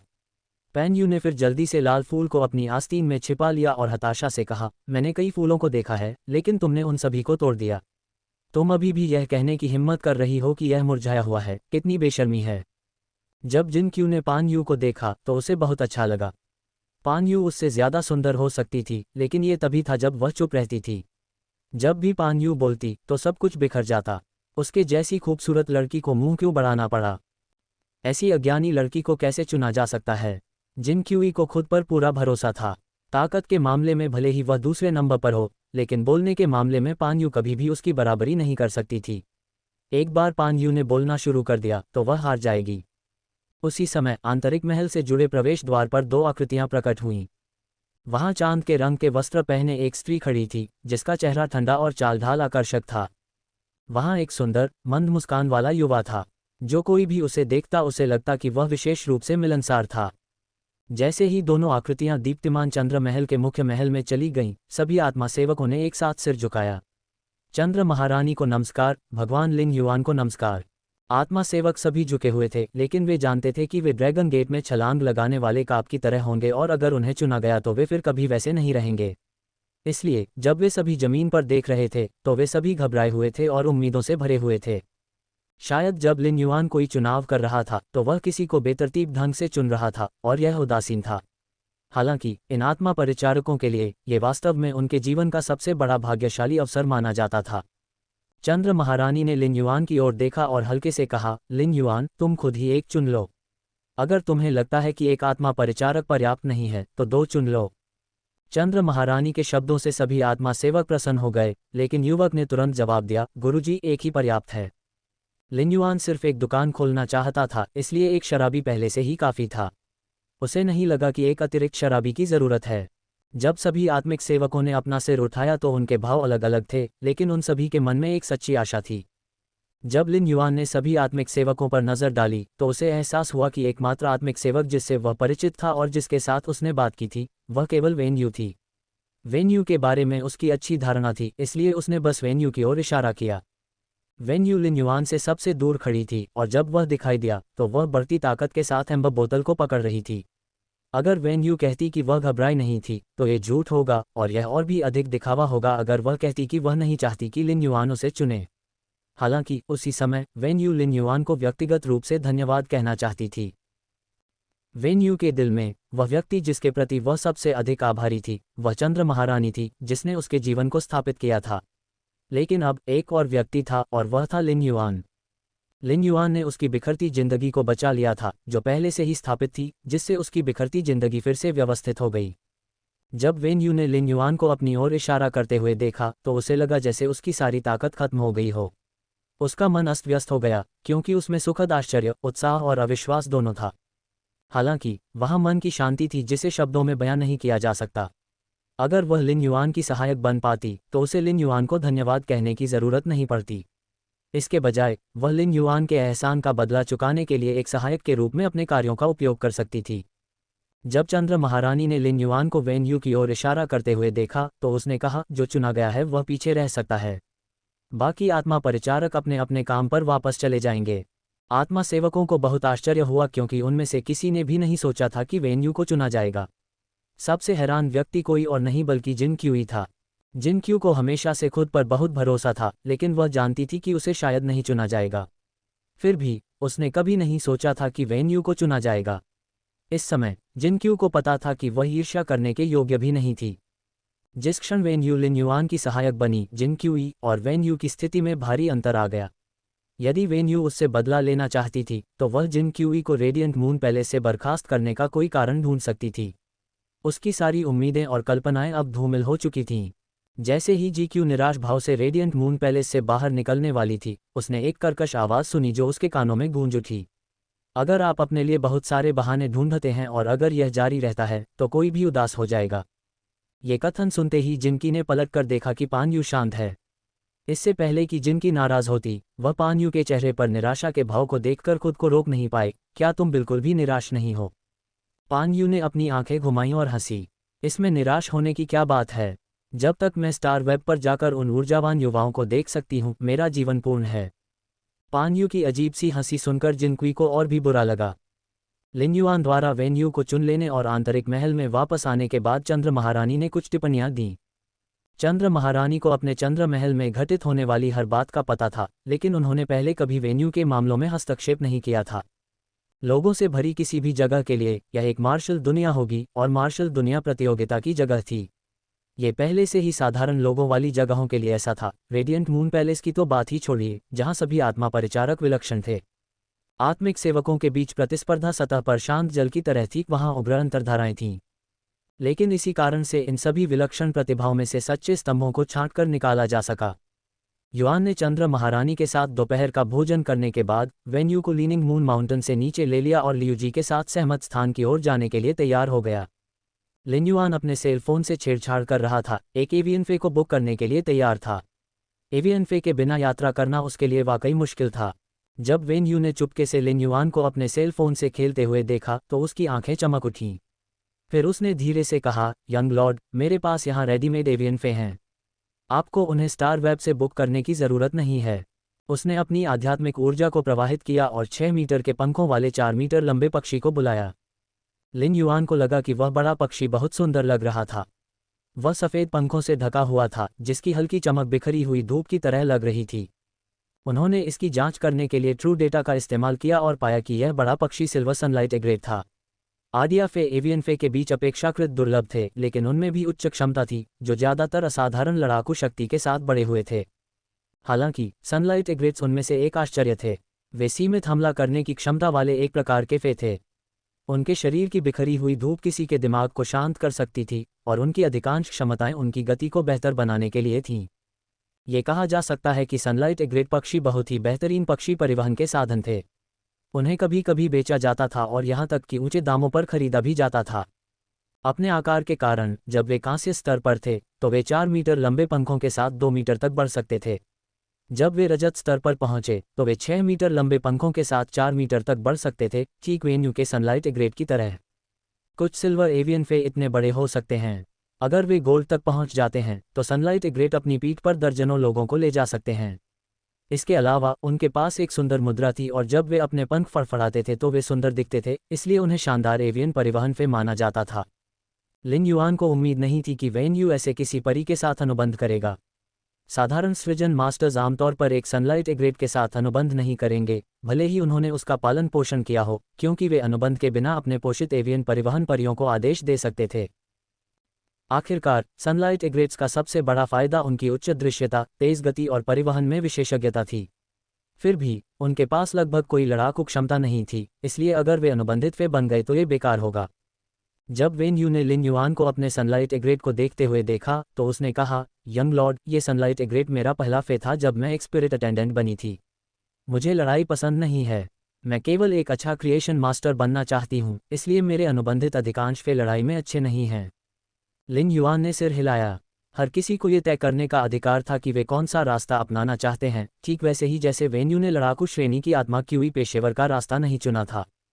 इसके बजाय उसने अपनी सारी ऊर्जा सृजन मास्टर बनने के लिए समर्पित करने का निर्णय लिया, इसलिए अन्य सृजन मास्टरों की तुलना में, जिनका ध्यान बनता हुआ था, उसका विकास तेजी से हुआ। वेन यू में प्रतिस्पर्धात्मक स्वभाव नहीं था। अगर उसका व्यक्तित्व मजबूत होता तो रेडियंट मून पैलेस में मौजूद अन्य आत्मा परिचारिकाएं उसे तंग नहीं करतीं। जब लिन युआन ने देखा कि सिल्वर में सनलाइट एग्रेट पहले से ही दोषरहित था तो वह देख सकता था कि वेन यू की क्रिएशन मास्टर प्रतिभा शानदार थी। तो चलो चलते हैं। मैंने बहुत समय से सुना है कि सनलाइट एग्रेट बहुत ही आरामदायक पक्षी हैं। मैंने पहले कभी इस पर सवारी नहीं की है। लिन युआन ने एक खुशनुमा मुस्कान दिखाए। वह दिव्य यात्रा ब्लैक स्वेलो के अलावा किसी भी चीज़ पर सवारी करने को तैयार था। वह फिर से अपने नितंब पर असुविधा का अनुभव नहीं करना चाहता था। लिन युआन की मुस्कान देखकर वेन यू की आंखों में तुरंत एक उत्साहपूर्ण भावना उभर आई। उसे अवर्णनीय खुशी महसूस हुई कि वह उसकी मदद कर सकती है। जब वेन यू ने इस सनलाइट एग्रेट को अपने पहले अनुबंधित परी के रूप में चुना था तो कई आत्मा परिचारिकाओं ने उसका मजाक उड़ाया था। उन्होंने पालन पोषण के लिए कुछ लड़ाकू परियों को चुना था। हालांकि वेन यू की फे के साथ अनुकूलता लड़ाकू श्रेणी के स्पिरिट क्यूई पेशेवरों जितनी अच्छी नहीं थी, लेकिन एवियन फे के साथ उसकी अनुकूलता भी अच्छी मानी जाती थी। उनमें से कई फे युद्ध में भी अच्छे थे। हालांकि उसके सनलाइट एग्रेट के अलावा उसके 2 अन्य अनुबंधित फे केवल क्रिएशन मास्टर्स के लिए ही सहायक थे। फिर भी वेन यू को लगा कि उसने सूर्य बगुले को अनुबंधित करने और सावधानीपूर्वक पालन पोषण करने का एक उत्कृष्ट निर्णय लिया था। लिन युआन ने मन ही मन सोचा, सूर्य बगुले की पीठ पर बैठना कितना आरामदायक है। उन्होंने सोचा कि सूर्य प्रकाश बगुला दिव्य यात्रा काले निगल की तुलना में कितना अधिक आरामदायक था। लिन युआन ने सनलाइट एग्रेट की पीठ पर अपना सेल फोन निकाला और उस फोरम पर चला गया जहां वह हमेशा तब आता था जब उसे दुनिया की आत्मा क्यूई का एहसास नहीं होता था। वह लगभग 3 महीने से इस फोरम पर नहीं आया था। परिणामस्वरूप उसने पाया कि उस पर बहुत सारे अपठित संदेश थे, जिनमें से अधिकांश उस मूर्ख ऑनलाइन मित्र के थे जिसने दावा किया था कि उसे घोस्ट शैडो ब्रिस्टल स्पाइडर ने काट लिया था। लिन युआन ने रिकॉर्ड देखा और महसूस किया कि यह ऑनलाइन दोस्त उसके साथ युद्ध करने की कोशिश कर रहा था। मैं लिन युआन नहीं हूँ। क्या तुम्हें भूत छाया ब्रिस्टल स्पाइडर ने नहीं काटा था? तुम अभी भी इतने उत्साही कैसे हो? क्या तुम दिन में 3 बार मुझे लगातार नमस्कार करते करते थक नहीं जाते? मुझे मकड़ियों से सबसे ज्यादा नफरत है। नहीं, तुमने पहले मेरे बारे में बुरा भला कहा था। तुम्हें माफी मांगनी होगी, नहीं तो तुम्हें घोस्ट शैडो ब्रिस्टल स्पाइडर काट लेगा। लिन युआन ने चुपके से अपनी भौहें उठाईं। क्या ये सिर्फ मजाक नहीं था? मैं 3 महीने से फोरम पर लॉग इन नहीं हुआ हूं, फिर भी आप मुझे इतनी जल्दी जवाब देते हैं। आपके मन में कितनी शिकायतें हैं? मेरे लिए माफी मांगना असंभव है। इससे पहले कि मैं भूत छाया ब्रिस्टल स्पाइडर द्वारा काटा जाऊं, आपको पहले एक को ढूंढना होगा। घोस्ट शैडो ब्रिस्टल स्पाइडर द्वारा काट लिया जाना संभवतः भाग्य माना जा सकता है। मैं लिन युआन नहीं हूं। यदि आप मेरे प्रश्न का उत्तर देंगे तो मैं आपसे क्षमा मांगूंगा। मुझे मकड़ियों से सबसे ज्यादा नफरत है। गोली मारो। मैं लिन युआन नहीं हूं। मेढक क्यों उड़ते हैं? मुझे मकड़ियों से सबसे ज्यादा नफरत है। मैं लिन युआन नहीं हूं, क्योंकि उन्होंने ऐसे बिस्कुट खाए जो उड़ सकते हैं। मुझे मकड़ियों से सबसे ज्यादा नफरत है। मैं लिन युआन नहीं हूं। सांप क्यों उड़ते हैं? मुझे मकड़ियों से सबसे ज्यादा नफरत है। मैं लिन युआन नहीं हूं, क्योंकि उन्होंने उड़ने वाले मेढक खाए थे। मुझे मकड़ियों से सबसे ज्यादा नफरत है। मैं लिन युआन नहीं हूं। बाज क्यों उड़ते हैं? मुझे मकड़ियों से सबसे ज्यादा नफरत है, क्योंकि वे उड़ने वाले सांपों को खाते हैं। मैं लिन युआन नहीं हूं। नहीं, मुझे मकड़ियों से सबसे ज्यादा नफरत है। मैं लिन युआन नहीं हूं, क्योंकि बाज उड़ सकते हैं। फोन के दूसरी तरफ से पका हुआ अंडा सिर गुस्से में चिल्ला रहा था। वह इतना गुस्से में थी कि उसने अपनी भौरा टोपी उतारकर जमीन पर फेंक दी। अचानक उसे एक बढ़िया विचार सूझा। आप सवाल पूछ सकते हैं, लेकिन मैं भी पूछती हूँ। मुझे मकड़ियों से सबसे ज़्यादा नफरत है। अगर एक खूबसूरत महिला और एक बदसूरत महिला का अपहरण कर लिया जाए तो आप किसे बचाएंगे? खूबसूरत महिला आपसे शादी करेगी, लेकिन वह बदसूरत महिला आपको 100,000 फेडरेशन डॉलर देगी। आप सिर्फ एक को ही चुन सकते हैं। मैं लिन युआन नहीं हूँ, मैं आपको जवाब नहीं बताना चाहता। मुझे मकड़ियों से सबसे ज़्यादा नफरत है। जल्दी बोलो। मैं लिन युआन नहीं हूँ, पैसा मायने नहीं रखता। सबसे महत्वपूर्ण बात, मुझे बदसूरत लोग पसंद हैं। मुझे मकड़ियों से सबसे ज़्यादा नफरत है। लिन युआन कुछ समय तक शरारती रहा और उस मूर्ख ऑनलाइन दोस्त की परवाह नहीं की, जिसे भूत छाया ब्रिस्टल स्पाइडर ने काट लिया था। वह बस मंच से बाहर निकल गया। युआन ने रास्ते में वेन यू के संबोधन को सही किया। अगर वह अब भी उसे बाहर यंग लॉर्ड कहकर बुलाती तो ये बहुत अजीब होता। अगर कोई राहगीर यह सुनता तो उनमें से कोई भी इसे गंभीरता से नहीं लेता। इसके बजाय वे केवल यही सोचते कि वह भ्रम में है। उसे नीचा दिखाने के बाद वे चुपके से उसे पागल कहते। जल्द ही सूर्य के प्रकाश वाला बगुला लियू जी द्वारा तय किए गए स्थान पर उड़ गया। लिन युआन और वैन यू नीचे उतरे और वैन यू ने अपनी आध्यात्मिक ऊर्जा का उपयोग करके अपने फे को संग्रहित किया। एक नज़र में लिन युआन ने देखा कि लियू जी कुछ ही दूरी पर खड़े थे। लियू जी के बगल में खड़े मध्यम आयु वर्ग के व्यक्ति का चेहरा सपाट था और उसके बाल सपाट थे। जब लिन युआन ने देखा तो उसने लगभग उसे भाई फ्लैट टॉप एक कह दिया। लिन युआन अपने पिछले जीवन की कुछ बातें याद करने से खुद को रोक नहीं सका। रेगिस्तान में अराजकता हो या न हो, केवल मधु बिज्जू के शब्द ही मायने रखते हैं। जब लियू जी ने लिन युआन को देखा तो उसने तुरंत उनका अभिवादन किया और चेहरे पर मुस्कान के साथ कहा, युवा मास्टर लिन युआन, बहुत समय हो गया मिलते हुए। लिन युआन को लगा कि लियू जी अब 2 महीने पहले की तुलना में बहुत ज़्यादा उत्साही हो गया है। लियू जी में पहले जो पतन का भाव था वह अब चला गया है और वह काफ़ी जवान दिखने लगा है। लियू जी ने वेन यू को लिन युआन के पास देखा और अभिवादन में सिर हिलाया। वेन यू ने जल्दी से अभिवादन का जवाब दिया और लियू जी की छाती पर class 2 creation master retainer crest देखा। वह बता सकती थी कि उसके सामने वाला आदमी लिन युआन का रिटेनर नाइट था। वह लिन युआन की नामात्र सहायक हो सकती है, लेकिन वह लिन युआन के उतनी करीब नहीं थी। वेन यू ने देखा था कि लिन युआन ने अपना क्रिएशन मास्टर शिखा नहीं पहना था और वह जानता था कि वह एक ऐसा व्यक्ति था जो बहुत कम प्रोफाइल रखता था। लिन युआन मुस्कुराया और लियू जी की ओर अपना हाथ बढ़ाया, जिससे लियू जी की आंखों में उत्साह, खुशी और मन की शांति झलकने लगी। लियू जी ने अपना हाथ हिलाया और लिन युआन के हाथ को कसकर पकड़ लिया। जब उसने अपना हाथ बढ़ाया तो उसे तुरंत समझ आ गया कि लिन युआन का क्या मतलब है।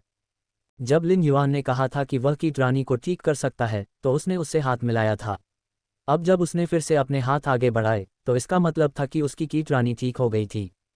लियू जी ने जल्दी से अपनी खुशी को काबू में किया और अपने बगल में बैठे फ्लैट टॉप वाले आदमी को लिन युआन से मिलवाया और कहा, लिन युआन, यह इस जमीन के टुकड़े का मालिक है। फ्लैट टॉप वाले आदमी ने लिन युआन को देखा और सीधे तौर पर कहा, पहले अंदर चलते हैं। देखते हैं कि क्या तुम इस जमीन के टुकड़े से संतुष्ट हो। अगर तुम तय करते हो तो हम कीमत के बारे में बात कर सकते हैं। वह बहुत ईमानदार लग रहा था, स्पष्ट रूप से इस जमीन के टुकड़े को बेचने के लिए उत्सुक था। केवल लियू जी की जानकारी के आधार पर लिन युआन को भूमि से बहुत लगाव था। लिन युआन, लियू जी और वैन यू फ्लैट टॉप वाले व्यक्ति के पीछे पीछे जीर्ण शीर्ण गेट के अंदर गए। फ्लैट टॉप वाले व्यक्ति ने फिर जल्दी से कहा, यह जगह एक छुट्टी मनाने का स्थान हुआ करती थी। 100 से अधिक वर्षों के बाद अंदर की अधिकांश सुविधाएं पुरानी हो गई हैं और कई चीजें हटा दी गई हैं। फ्लैट टॉप वाले व्यक्ति को कुछ अजीब लगा, क्योंकि उसे इन्हें गिराने के लिए पहले से ही व्यवस्था कर लेनी चाहिए थी, जिसके लिए उसे बहुत सारा पैसा खर्च करना पड़ता। वास्तव में इन सभी सुविधाओं को ध्वस्त करना आसान था, लेकिन उनकी नींव को ध्वस्त करना आसान नहीं था। यह एक व्यापक परियोजना होगी। इस बिंदु पर वैन यू ने कहा, चाहे आप यहाँ रहें या न रहें, अंदर की हर चीज़ को ध्वस्त करके फिर से बनाना होगा। जब उसने ऐसा कहा तो उसने फ्लैट टॉप वाले आदमी की ओर देखा, जिससे वह अजीब तरह से मुस्कुराया। लिन युआन ने अपने सामने के नज़ारे को देखा। हालांकि पुरानी सुविधाएं आंखों को चुभती थीं, लेकिन अगर उसने ज़मीन का ये टुकड़ा खरीदा तो वह उन्हें छोड़ने का इरादा नहीं रखता था। चूंकि सब कुछ फिर से बनाया जाना था, इसलिए उसे इन पुरानी सुविधाओं की परवाह नहीं थी। मुख्य बात पर्यावरण थी। इस जमीन का क्षेत्रफल बहुत बड़ा था, जिसके बगल में एक छोटी कृत्रिम झील थी। वह इस जमीन के टुकड़े पर एक जागीर भी बना सकता था। ये देखकर कि लिन युआन कुछ नहीं बोल रहा है, बल्कि उस जगह को देखता जा रहा है, फ्लैट टॉप वाला आदमी स्थिर नहीं रह सका, इसलिए उसने कहा, यह जमीन का टुकड़ा गिल्ड क्लब बनाने के लिए योग्य है। इसका क्षेत्रफल उन्हें लेवल गिल्ड क्लबों से 2 गुना से भी ज्यादा है। किसी ने गिल्ड क्लब बनाने के लिए जमीन के इस टुकड़े को खरीदने पर विचार किया है। लेकिन इस बिंदु पर फ्लैट टॉप वाला आदमी आगे नहीं बोल सका। जिस व्यक्ति ने गिल्ड क्लब बनाने के लिए इस जगह को खरीदने के बारे में सोचा था, उसने जब दोबारा ज़मीन देखी और इस बारे में सोचा तो उसने हार मान ली, क्योंकि ज़मीन बहुत बड़ी थी। वह गिल्ड क्लब बनाने का खर्च नहीं उठा सकता था। हालांकि फ्लैट टॉप वाला आदमी ज़मीन को बांटकर बेचना नहीं चाहता था, क्योंकि अब इसे सिर्फ एक बड़ा इलाका कहा जा सकता था जिसमें शानदार नज़ारे थे। अगर उसने ज़मीन को बांट दिया तो वह इसे इस कीमत पर कभी नहीं बेच पाएगा। दरअसल फ्लैट टॉप वाले को भी पता था कि जो भी इस ज़मीन को खरीदेगा वह खाली ज़मीन के टुकड़े को खरीदने जैसा होगा जिसमें कुछ भी नहीं होगा। इसकी कीमत ही कम नहीं थी और इसे विकसित करने के लिए एक अच्छी खासी रकम खर्च करनी होगी। लियू जी ने लिन युआन के पास जाकर कहा, लिन युआन, इस ज़मीन का क्षेत्रफल सबसे बड़ा है, साथ ही यहाँ का वातावरण भी बहुत बढ़िया है। हालांकि अगर आप इस ज़मीन पर निर्माण करना चाहते हैं तो इसके लिए आपको बहुत कम पैसे खर्च करने होंगे। लिन युआन ने सिर हिलाया। उसे इस जगह को फिर से बनाने के लिए वाकई बहुत सारा पैसा खर्च करना होगा। हालांकि अब उसके पास पैसे की कमी नहीं थी, इसलिए इस ज़मीन पर निर्माण करने में कोई समस्या नहीं थी। इसके अलावा वह एक गिल्ड क्लब बनाना चाहता था, लेकिन उसने अभी तक फैसला नहीं किया था। यदि वह ये ज़मीन खरीदता है तो भले ही वह भविष्य में एक गिल्ड क्लब बनाना चाहता हो, ये जगह उसके लिए काफ़ी बड़ी है, चाहे वह इसका उपयोग कैसे भी करे। लिन युआन के अनुबंधित फेजीनियस, चिमी, रेड थॉर्न, ब्लैकी और ब्लू फ्लैश पर्पल बटरफ्लाई थे। हालांकि उसने उन्हें ज़्यादातर समय स्पिरिट लॉक स्थानिक क्षेत्र में रखा था। Blackie, blue flash, purple butterfly और जीनियस अपने वर्तमान ग्रेड पर अटके हुए थे, इसलिए वे अब अंदर विकसित नहीं हो सकते। वह उन्हें बाहर निकाल सकता था ताकि वे इस दुनिया के नीचे नीले आकाश और सफ़ेद बादलों को महसूस कर सकें। लिन युआन कई और परियों का पालन पोषण करेगा और कुछ उत्कृष्ट परियों को रखेगा, लेकिन वह उन्हें हमेशा डायमंड परियों के भंडारण बॉक्स में नहीं रख सकता था। इतनी बड़ी भूमि होने के कारण उनके द्वारा पोषित इन परियों को रहने के लिए भी जगह मिल सकती थी। लीनिंग मून माउंटेन के रेडिएंट मून पैलेस की तरह कुछ दुर्लभ परी हर जगह खेल रहे थे। इसे धरती पर एक परिलोक कहा जा सकता है। जब फ्लैट टॉप वाले ने देखा कि लिन युआन अभी भी नहीं बोल रहा है तो उसे और भी अनिश्चितता महसूस हुई। वह वास्तव में इस ज़मीन के टुकड़े को बेचने के लिए उत्सुक था, क्योंकि उसे वर्तमान में अपने बेटे के लिए पैसे की ज़रूरत थी ताकि उसके साथी संसाधनों के कारण उसे पीछे न छोड़ दें। माता पिता का अपने बच्चों के प्रति प्रेम अथाह था। लड़ाकू श्रेणी के स्पिरिट क्यूई पेशेवर को विकसित होने के लिए बहुत अधिक संसाधनों की आवश्यकता होगी। यदि वे संसाधनों के साथ नहीं रह सकते तो वे अपनी प्रतिभा को बर्बाद कर देंगे और अपने विकास को प्रभावित करेंगे। इस दुनिया में ऐसे प्रतिभाशाली लोगों की कोई कमी नहीं थी जो अपर्याप्त संसाधनों के कारण धीरे धीरे आगे बढ़े। चूसी की तरह, भले ही उसमें प्रभावशाली क्षमता हो, लेकिन लिन युआन के बिना उसे स्कूल जाने का मौका भी नहीं मिलता। फ्लैट टॉप वाले इस व्यक्ति की योग्यताएं सामान्य थीं, लेकिन वह एक संपन्न परिवार से था। हालांकि अब वह बहुत मुश्किल में था। हालांकि उसका पिछला गौरव खत्म हो चुका था, फिर भी उसके पास ज़मीन का एक बड़ा टुकड़ा बचा हुआ था। लंबे समय तक समाज में रहने के कारण उन्हें स्वाभाविक रूप से बलवान का सम्मान करने का सिद्धांत समझ में आ गया। उनका बेटा बचपन से ही प्रतिभाशाली था।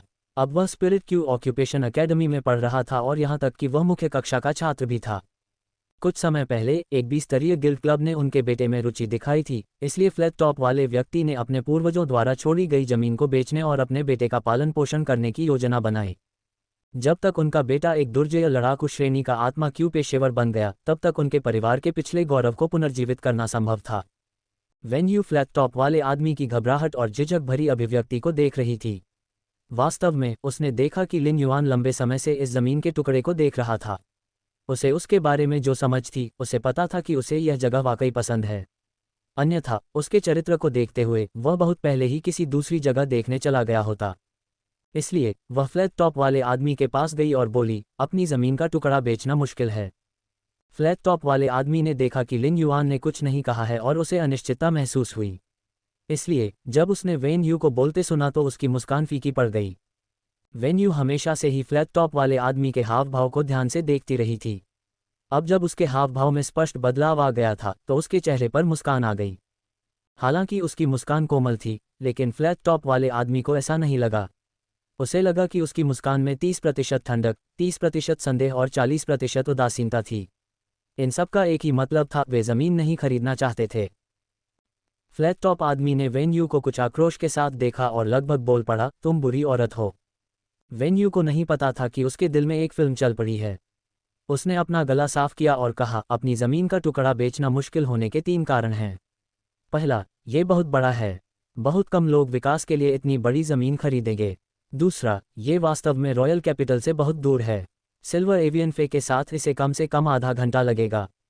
तीसरा, इतनी सारी जीर्ण शीर्ण सुविधाओं को ध्वस्त करने में बहुत पैसा खर्च होगा। वेन्यू के बोलते ही फ्लैट टॉप वाले आदमी का चेहरा और भी बदसूरत हो गया। वह लगभग एक मरमोट में बदल गया और खुली जगह पर चिल्लाया, आह। लिन युआन ने इसे ध्यान से देखने और लियू जी के साथ इस पर चर्चा करने के बाद इस जमीन के टुकड़े को खरीदने का फैसला किया। हालांकि लियू जी ने जो 2 जमीनें चुनी थीं, वे लिन युआन की दुकान बनाने के लिए उपयुक्त थीं, लेकिन रॉयल कैपिटल के व्यस्त इलाके में जो ज़मीन थी, वह इससे थोड़ी छोटी थी। वह इस ज़मीन का 1/100वां हिस्सा भी नहीं था। ये वास्तव में उचित था, क्योंकि शाही राजधानी के व्यस्त क्षेत्र में इतनी बड़ी ज़मीन खरीदना अवास्तविक था। फायदे और नुकसान को तौलने के बाद भी लिन युआन को लगा कि यह ज़मीन का टुकड़ा उसके लिए ज़्यादा उपयुक्त है। जब वह कीमत पर बातचीत करने वाला था, तो उसने देखा कि फ्लैट टॉप वाला आदमी वहां खड़ा था और उसका चेहरा शिकायत से भरा हुआ था। वेन्यू ने फ्लैट टॉप वाले आदमी से शांति से कहा, आपने अभी जो कीमत बताई है, वह अभी भी अनुचित है। यदि आप इस कीमत पर बेच रहे हैं, तो मुझे नहीं पता कि आपको इसे बेचने में कितना समय लगेगा।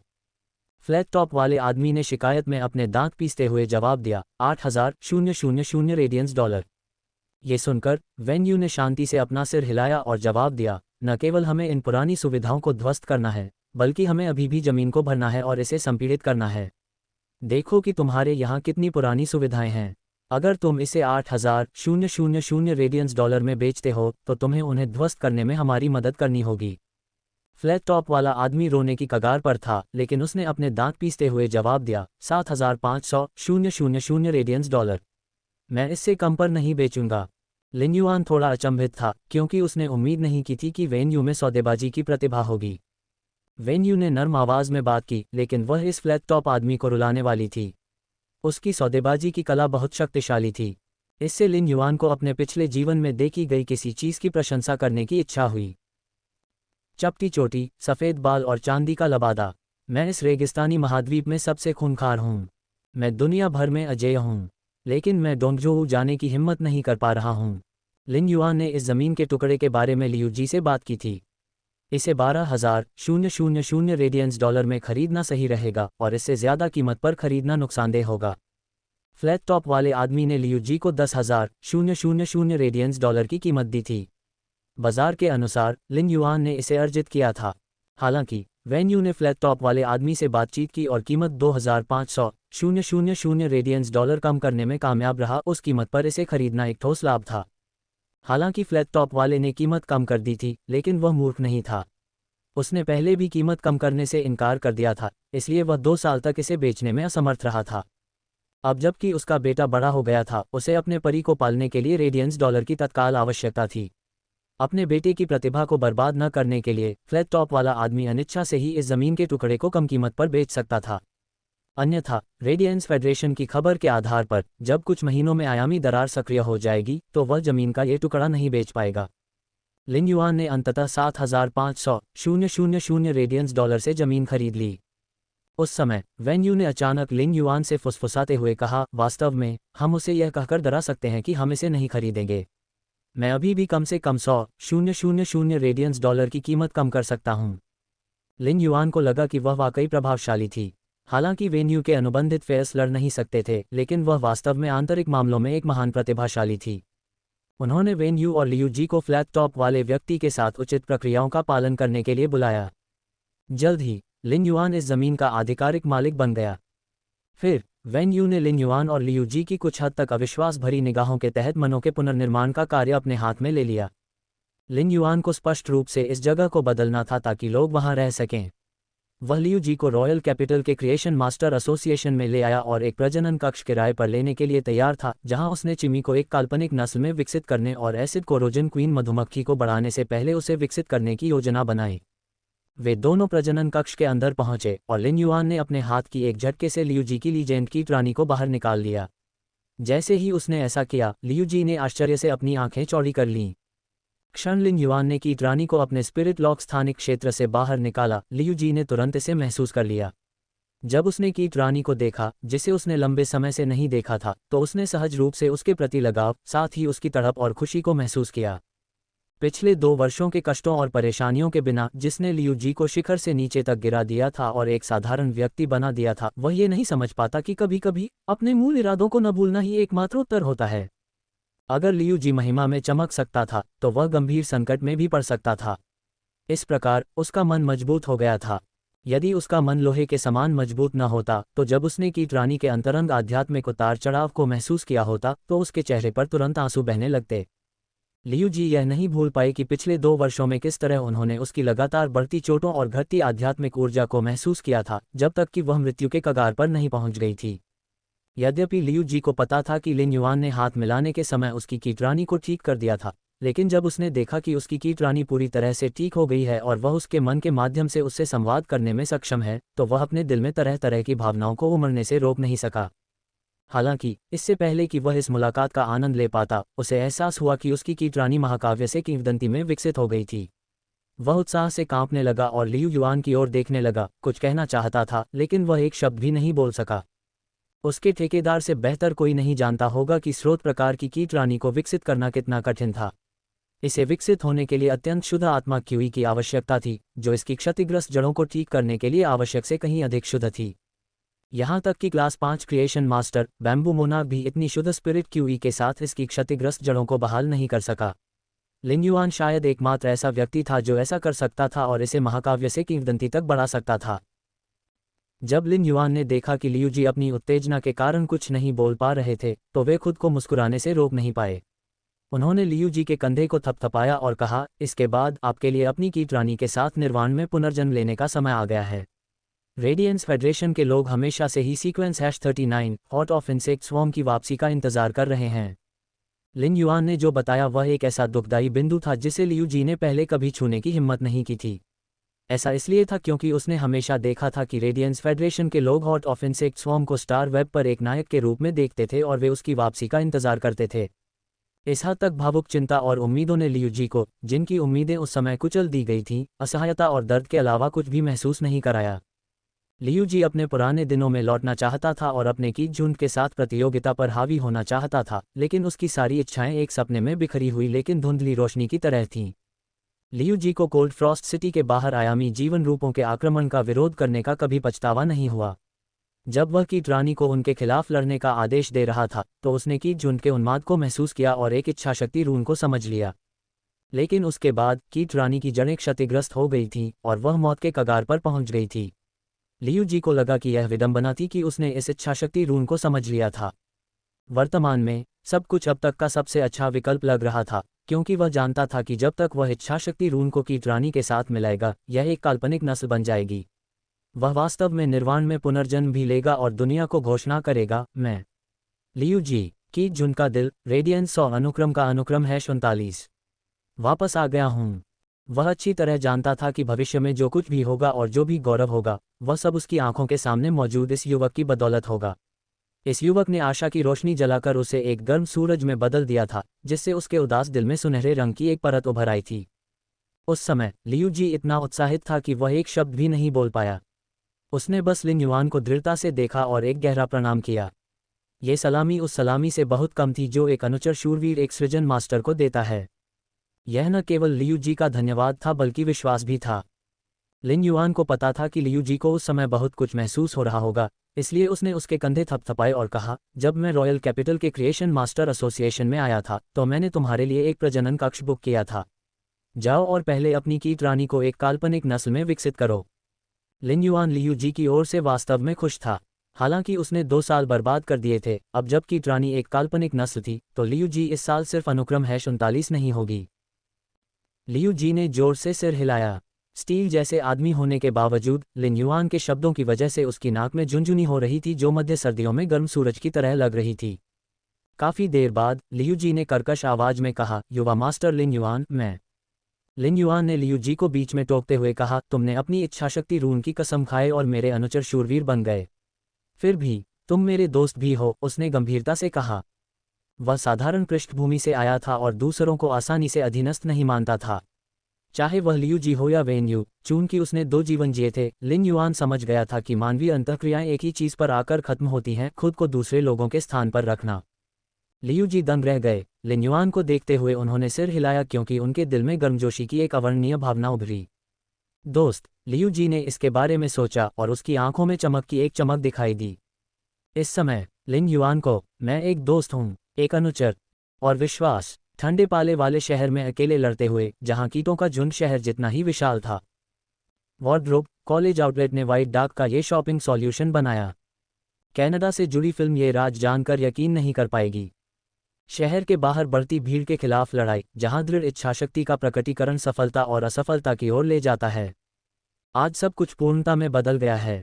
लियू जी को दूर भेजने के बाद लिन युआन ने सोचना शुरू किया कि प्रजनन कक्ष में एकांतवास के दौरान उसे क्या करना चाहिए। उसे एहसास हुआ कि उसे लगभग 2 महीने तक एकांतवास में रहना होगा। लेकिन इस एकांतवास सत्र के बाद वह संभवतः रेडियंस 100 सीक्वेंस के सदस्यों के साथ प्रतिस्पर्धा करने की क्षमता प्राप्त कर सकता है। लिन युआन ने अपना हाथ उठाया, रेड थॉर्न को बुलाया और उसके असली डेटा को देखा। वह इससे बहुत उम्मीदें लगाए बैठा था। फे नाम लाल कांटा शिकारी पौधा। फे प्रजाति रेफ्लेसिया वंश वाइन उप प्रजाति। फे ग्रेड कांस्य 3/10। फे टाइप स्रोत लकड़ी। फी क्वालिटी महाकाव्य। क्षमताएं त्याग का मुक्त शक्तिशाली संक्षारक गुणों के साथ जोरदार पाचन तरल पदार्थ का स्राव करता है जिससे भोजन में ऊर्जा को अवशोषित करने की तीव्र गति मिलती है। कवच भेदी बेलें, जो बेलें तेजी से लपेटती हैं वे तेजी से कांपती हैं और कवच को भेदने वाले बेलों के तीखे कांटों के प्रभाव को मजबूत करती हैं। विशिष्ट कौशल बीजाणु वृद्धि, ये बड़ी मात्रा में बीजाणुओं को उगलता है जो लाल कांटे द्वारा आपूर्ति की गई ऊर्जा या मांस ऊर्जा को अवशोषित कर सकते हैं। इसके बीजाणु गुहा से बाहर निकलकर तेजी से रैमेट्स और चाइल्ड रैमेट्स विकसित होते हैं जिन्हें ऑटेट द्वारा नियंत्रित किया जाता है। रेड थॉर्न का वास्तविक उत्थान तब हुआ जब वह कांस्य तक पहुंचा और उसे अपना विशिष्ट कौशल स्पो ग्रोथ प्राप्त हुआ क्योंकि इसने रेड थॉर्न की युद्ध शैली को बदल दिया। अगर रेड थॉर्न पहले एक अकेला योद्धा था तो यह एक कमांडर था जिसने बाल रामेट्स और रामेट्स को अब लड़ने का आदेश दिया था। हालांकि लिन युआन का मानना था कि यह अपने असली कायापलट से तब गुजरेगा जब ये लीजेंड तक पहुंचेगा और एक काल्पनिक नस्ल बन जाएगा। उसी समय उन्होंने पत्ती के आकार के डायमंड फे भंडारण बॉक्स से स्रोत प्रकार एसिड कोरोजन रानी मधुमक्खी के अंडे को बाहर निकाला। युआन ने अंडे को रेड थॉर्न की संक्षारक गुहा में रख दिया ताकि वह फूट सके। उसने अपने आध्यात्मिक उतार चढ़ाव के माध्यम से रेड थॉर्न को अपने विचार बताए और उसने जल्द ही उसका इरादा समझ लिया। उसने कांटे रहित बेल का इस्तेमाल करके एसिड कोरोजन क्वीन मधुमक्खी के अंडे को अपने हाथ में लपेट लिया। उसने उसे उसके संक्षारक गुहा में नहीं रखा बल्कि त्याग के मुंह में रख दिया। जब उसने अपने त्याग के मुंह में अंडे को निगल लिया तो लिन युआन ने तुरंत ही रेड थॉर्न को डायमंड फे स्टोरेज बॉक्स से आयामी जीवन रूपों का मांस खिलाया। उसने बहुत सारे क्लास 3 एलियन कीट मांस का चयन किया जिसमें बहुत अधिक अम्लता थी और उसे त्याग के मुंह में डाल दिया। जब रेड थॉर्न कांस्य में विकसित हुआ तो लिन युआन ने इसके लिए क्लास 3 आयामी जीवन रूपों को चुना जो गोल्ड फे के मांस के समान थे। उसके बाद उसने अपने शरीर के भीतर आध्यात्मिक शक्ति को प्रसारित करना शुरू कर दिया और माउथ ऑफ रिलिनकिश को मांस ऊर्जा को जल्दी से अवशोषित करने के लिए बनाया। जब एसिड कोरोजन रानी मधुमक्खी अंडे से बाहर आती तो वह तुरंत अपना घोंसला बना लेती। लिन युआन को नहीं पता था कि इसमें कितनी ऊर्जा लगेगी, लेकिन इसकी तैयारी की जा रही थी। पूरे दिन के बाद रेड थॉर्न ने तुरंत खाना बंद कर दिया और सामान्य गति से श्रेणी 3 के विदेशी कीट के मांस की ऊर्जा को अवशोषित कर लिया। ये देखकर लिन युआन ने अपनी आध्यात्मिक शक्ति का उपयोग करना बंद कर दिया। उसने त्याग के मुख को आयामी जीवन रूपों के मांस को पचाने में मदद करने के लिए बहुत सारी आध्यात्मिक शक्ति का उपभोग किया था। उस समय एक अंगूठे के आकार की ग्रे मधुमक्खी रिलिनकिश के मुंह की मांस जैसी पंखुड़ियों से रेंगती हुई बाहर निकली। यह अभी भी बहुत नाजुक लग रही थी, लेकिन इसके अगले पैरों पर लगे 2 डंक, साथ ही इसके पेट के अंत में लगा डंक, काफी तीखे लग रहे थे क्योंकि वे ठंडी रोशनी में चमक रहे थे। लिन युआन ने इसकी जांच करने के लिए सच्चे डेटा का उपयोग किया और पाया कि एसिड कोरोजन रानी मधुमक्खी एक सामान्य स्रोत प्रकार का जीवन रूप था। हालांकि जब उन्होंने इसे देखा तो उन्हें आश्चर्य हुआ क्योंकि रेड थॉर्न ने भारी मात्रा में श्रेणी 3 के विदेशी कीट का मांस खा लिया था और एक दिन में जितनी मांस ऊर्जा की आवश्यकता होती है उससे 10 गुना अधिक ऊर्जा अवशोषित कर ली थी।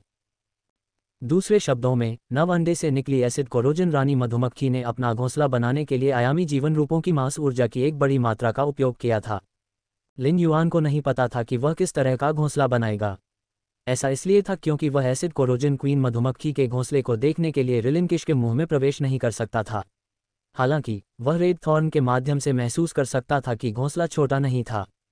एसिड कोरोजन क्वीन मधुमक्खी ने पाचन तरल पदार्थ का उपयोग एसिड क्रिस्टल में संघनित करके इस घोंसले का निर्माण करने के लिए किया, जो एक बहुत बड़ी परियोजना थी। जब इसने अपना घोंसला बनाना समाप्त किया तो लिन युआन ने महसूस किया कि रेड थॉर्न, जिसका उसके साथ रक्त संबंध था, एसिड कोरोजन क्वीन मधुमक्खी के साथ एक अनुबंध बनाता है। वह नहीं जानता था कि घोंसला बनाने के तुरंत बाद वह रेड थॉर्न के साथ किस तरह का अनुबंध करेगा। ये संविदात्मक संबंध किस स्तर तक पहुंच सकता है। उस समय लिन युआन ने पाया कि रेड थॉर्न और एसिड कोरोजन क्वीन मधुमक्खी के बीच अनुबंध बहुत कठोर था। यदि रेड थॉर्न एक रानी थी जो दुनिया को घृणा की दृष्टि से देखती थी, तो एसिड कोरोजन क्वीन मधुमक्खी उसकी अधीनस्थ थी जो उसकी सेवा करती थी। उस समय लिन युआन को एहसास हुआ कि नई नई निकली एसिड कोरोजन क्वीन मधुमक्खी रेड थॉर्न को खुश करने के लिए आध्यात्मिक संकेत जारी कर रही थी। यह असाधारण चाटुकारों से कहीं ज्यादा बेशर्मी थी। लिन युआन एसिड कोरोजन क्वीन मधुमक्खी की आलोचना नहीं कर सकता था, क्योंकि उसका प्राथमिक कार्य उसका स्तर बढ़ाना था। रेड थॉर्न ने एसिड कोरोजन क्वीन बी को लिन युआन की हथेली पर उड़ने का आदेश दिया, क्योंकि वह शांत हो गया था। लिन युआन ने इसे स्पिरिट लॉक स्थानिक क्षेत्र में लाया और ग्रे और बहुत युवा एसिड कोरोजन क्वीन बी को बढ़ाया। यह अंदर की समृद्ध आत्मा क्यूई की मदद से तेजी से विकसित हुआ। सामान्य, अभिजात वर्ग, महाकाव्य, कांस्य, किंवदंती, रजत। वह तब रुका जब उसने एसिड कोरोजन क्वीन मधुमक्खी को सोने तक बढ़ा दिया। इस बिंदु पर लिन युआन के पास अंततः एक गोल्ड फे था और उसे युवा पीढ़ी के बीच एक शिखर विशेषज्ञ की युद्ध शक्ति वाला माना जाता था। उसने स्पिरिट लॉक स्थानिक क्षेत्र में एसिड कोरोजन क्वीन बी को गोल्ड में विकसित करने में बहुत समय बिताया था। जब लिन युआन ने अपने सेल फोन पर समय देखा तो उसने पाया कि उसने एक फे को नॉर्मल से गोल्ड आइक लीजेंड में विकसित करने में लगभग 20 दिन बिताए थे। ये स्पिरिट लॉक स्थानिक क्षेत्र में उसके द्वारा किए गए सभी प्रयासों का परिणाम था। जब वह गोल्ड आई से एसिड कोरोजन क्वीन बी को विकसित करना चाहता था तो उसे एहसास हुआ कि वह फिलहाल ऐसा नहीं कर सकता। वह जानता था कि वह ऐसा तभी आसानी से कर सकता है जब वह भी रैंक स्पिरिट क्यूई प्रोफेशनल बन जाए। वह बहुत संतुष्ट था कि वह इसे गोल्ड आई लीजेंड में विकसित करने में सक्षम था। भले ही legend acid corrosion queen bee gold eye पर थी, लेकिन इसमें जबरदस्त युद्ध शक्ति थी। ये संभवतः एपिक वी या 7 फे के बराबर हो सकती है।